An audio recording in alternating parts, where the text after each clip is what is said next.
부활이라는 것은 오늘날 우리에게 그리 특별하지 않은 개념입니다. 왜냐하면 우리는 부활을 주변에서 아주 쉽게 접하고 있기 때문이죠. 일단 게임에서 캐릭터가 죽으면 부활합니다. 다시 한번 미션을 수행할 수 있는 기회가 주어지는 것이죠. 그리고 요즘 영화나 드라마에서도 쉽게 볼 수 있는 좀비가 있습니다. 하지만 이것은 부활의 의미와는 많이 다릅니다. 우리 주님의 부활은 완전한 부활이며 죽음이 다시 없는 부활입니다. 그리고 우리가 마주하게 될 부활입니다. 우리는 모두 죽음 뒤에 천국으로 가게 될 것입니다. 그리고 마지막 때에 예수님이 다시 이 땅에 오시는 날, 죽은 자들은 부활하며 영혼의 상태가 아닌 다시 이 육체를 입고 영원한 삶을 살게 됩니다. 성경이 말하는 부활의 모습은 우리의 상상으로도 잘 그려지진 않습니다. 다만 예수님의 부활은 우리가 궁극적으로 바라보게 되는 하나님 나라의 삶의 방식이자 형식입니다. 그리고 그 부활이 있기 때문에 우리는 이 땅에서 절망과 아픔과 괴로움 속에서도 소망을 가질 수 있습니다. 오늘 말씀에 등장하는 막달라 마리아는 예수님께 용서받은 사람 중에 한 명이었습니다. 간음하다가 잡혀와 돌에 맞아 죽을 뻔했지만 예수님의 용서로 다시 한번 삶의 기회를 갖게 되었고, 예수님의 발에 향유를 붓고 자신의 머리카락으로 닦으며 주님의 죽음을 예비했던 여인이었습니다. 그녀는 자신에게 새로운 삶의 기회를 준 예수님의 죽음을 슬퍼하며 무덤 밖에서 울고 있었습니다. 사랑하는 사람의 죽음은 절망적이었을 겁니다. 삶의 의욕도 없었을 것입니다. 제자들도 마찬가지였을 겁니다. 그들은 예수님이 헤롯 왕과 로마 제국을 몰아내고 메시아의 나라를 세울 것이라 한껏 기대했습니다. 그러나 결과는 예수님의 죽음이었고 자신들은 도망자의 삶을 살게 되었습니다. 그들은 두려움에 빠진 삶을 살게 되었죠. 하지만 사랑의 예수님은 이들을 그냥 두시지 않으셨습니다. 내가 너희를 고아와 같이 버려두지 아니하고 너희에게로 오리라. 예수님은 약속대로 우리를 슬픔에 빠진 채로 두려움에 벌벌 떨게 두시지 않았습니다. 비록 그들이 예수님이 잡히시던 날에 배신하고 도망치고 부인했더라도 말입니다.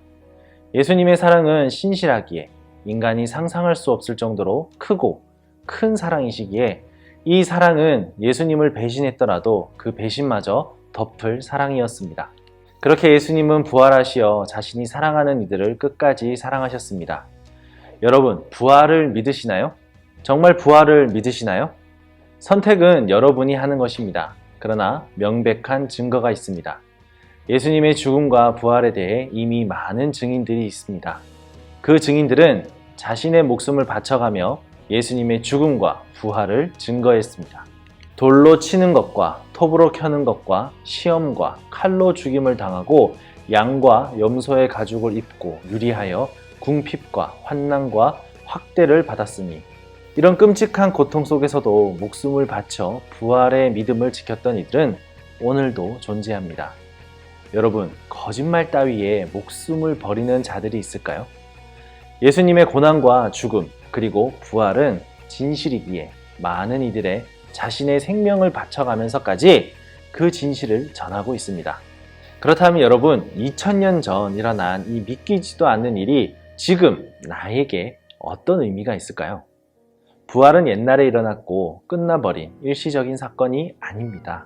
오늘 주님의 부활은 바로 오늘을 살고 있는 나를 위해서입니다.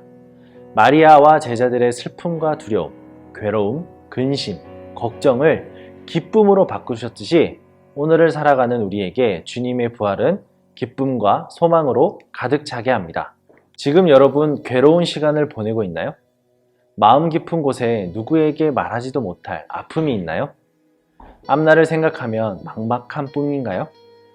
부활은 그것으로 끝맺지 않습니다. 죽음과 같은 암울함으로 예수님은 끝내지 않습니다. 우리의 끝에는 반드시 영원한 생명과 기쁨과 행복이 있습니다. 그렇게 지금 우리가 마주하고 있는 어둠은 조금 긴 터널일 뿐입니다. 이 부활의 기쁨과 소망을 알지 못하는 이들은 끝이 막힌 긴 터널을 걷는 것과 다를 게 없습니다. 그러나 오늘 예수님의 부활을 맞이한 우리에게는 그 터널 끝에 밝은 빛과 영원한 행복과 기쁨으로 가득 찬 하나님 나라와 부활이 기다리고 있음을 믿으시길 바랍니다. 그래서 주가 사셨듯이 우리도 그 부활의 소망과 기쁨으로 하루하루를 살아가고 최선을 다해 하나님이 주신 삶의 기쁨을 누리며 살아가는 여러분들이 되시기를 기도합니다.